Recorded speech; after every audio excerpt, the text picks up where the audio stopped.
અમુક એવા યોગી હોય છે સદ્યો મુક્તિ પસંદ કરે, 12 મિનિટ સુધી પોતાના પ્રાણની ઉર્જાને બ્રહ્મરંધ્રમાં સ્થિર કરી રાખે અને પછી કોઈ ક્રમ મુક્તિ નહીં, સીધું ભગવાનનું ધામ. એટલે તરત જ એવા યોગી મહાપુરુષને સીધું ભગવાનનું ધામ પ્રાપ્ત થઈ જાય છે.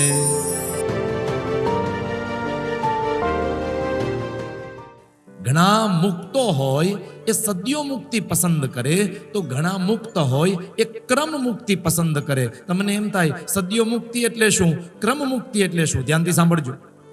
પેલા એક્ઝામ્પલ આપી દઉં. માની લો કે જુનાગઢથી રાજકોટ જવું હોય અને ટ્રેનમાં આપણે બેસીએ, તો એ ટ્રેન જુનાગઢથી ઉપડે એટલે જેતપુર રોકાય, ત્યાં પેસેન્જરો ઉતરે, અમુક ચડે, વળી ટ્રેન ઉપડે, ગોંડલ રેલવે સ્ટેશનમાં ઊભી રહે, ત્યાંથી અમુક હરિભક્તો ઉતરે, અમુક હરિભક્તો ચડે, વળી ટ્રેન ઉપડે, ભક્તિનગર સ્ટેશનમાં ઊભે, ત્યાંથી અમુક મુસાફિરો ઉતરે, મુસાફિરો ચડે અને છેલ્લે ડેસ્ટિનેશન ઉપર પહોંચે રાજકોટ. આ છે ક્રમ મુક્તિ. એક પછી એક ક્રમબદ્ધ ચાલતા ચાલતા છેલ્લે ડેસ્ટિનેશન સુધી પહોંચાઈ ગયું. એક છે સદ્યો મુક્તિ. સદ્યો મુક્તિ એટલે એક્સપ્રેસ ગાડી.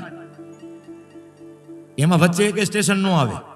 જુનાગઢથી ગાડી ઉપડે એટલે પરબારી સીધી રાજકોટ જ ઊભી રહે, વચ્ચે એકેય નહીં જેતપુર, નહીં ગોંડલ, નહીં વીરપુર, કાંઈ નહીં, સીધું. બે પ્રકારની મુક્તિ છે, સદ્ય મુક્તિ, ક્રમ મુક્તિ. જીવાત્મા નક્કી કરે, પોતાની સાધનાના સ્વરૂપે નક્કી થાય કે જીવાત્માને સદ્ય મુક્તિ મળશે કે ક્રમ મુક્તિ. પણ મોટા મોટા યોગીઓના હાથમાં હોય છે કે મારે સદ્યો મુક્તિ પ્રાપ્ત કરવી કે ક્રમ મુક્તિ. જુઓ, સદ્યો મુક્તિ હોય કે ક્રમ મુક્તિ, અંતે તો મોટા મોટા યોગી હોય એને 7 ચક્ર છે એને છેદીને બ્રહ્મરંધ્ર સુધી પહોંચવું પડે છે. 7 ચક્ર ક્યાં ક્યાં છે, કઈ કઈ જગ્યાએ આપણા શરીરમાં એ 7 ચક્ર હોય છે, ધ્યાનથી સાંભળજો. એક છે મૂલાધાર ચક્ર, જે મૂલાધાર ચક્ર ગુદા અને લિંગ એની વચ્ચે હોય છે. બીજું છે સ્વાધિષ્ઠાન ચક્ર, લિંગની બરાબર ઉપર હોય છે. ત્રીજું છે મણિપુરક ચક્ર, જે નાભીની નીચે હોય છે.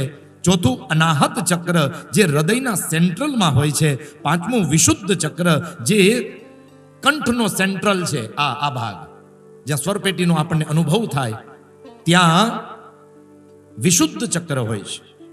છઠ્ઠું આજ્ઞા ચક્ર, બંને ભ્રુકુટી છે એની વચ્ચે હોય છે.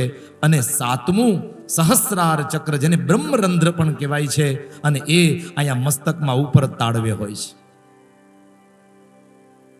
જીવ પોતાની સાધના કરતા કરતા આગળ વધે, ચક્રોને છેદતા છેદતા ઉપર આવે અને છેલ્લે મોટા યોગી પોતાના પ્રાણને, પોતાની પ્રાણ ઉર્જાને અહીંયા બ્રહ્મરંધ્રમાં સ્થિર કરે છે અને પછી નક્કી કરે, કારણ કે ત્યાં 12 મિનિટનો શાસ્ત્ર એમ કહે છે, 12 મિનિટનો એ જીવાત્માને ત્યાં સમય મળે છે યોગીને કે હવે તારે ક્રમ મુક્તિમાં જવું છે કે સદ્યો મુક્તિમાં.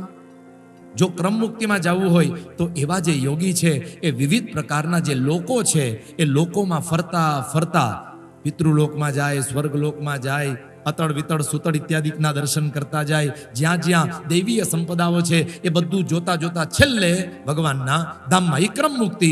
અને અમુક એવા યોગી હોય છે સદ્યો મુક્તિ પસંદ કરે, 12 મિનિટ સુધી પોતાના પ્રાણની ઉર્જાને બ્રહ્મરંધ્રમાં સ્થિર કરી રાખે અને પછી કોઈ ક્રમ મુક્તિ નહીં, સીધું ભગવાનનું ધામ. એટલે તરત જ એવા યોગી મહાપુરુષને સીધું ભગવાનનું ધામ પ્રાપ્ત થઈ જાય છે. આ ડાયરેક્ટ સદ્યો મુક્તિ.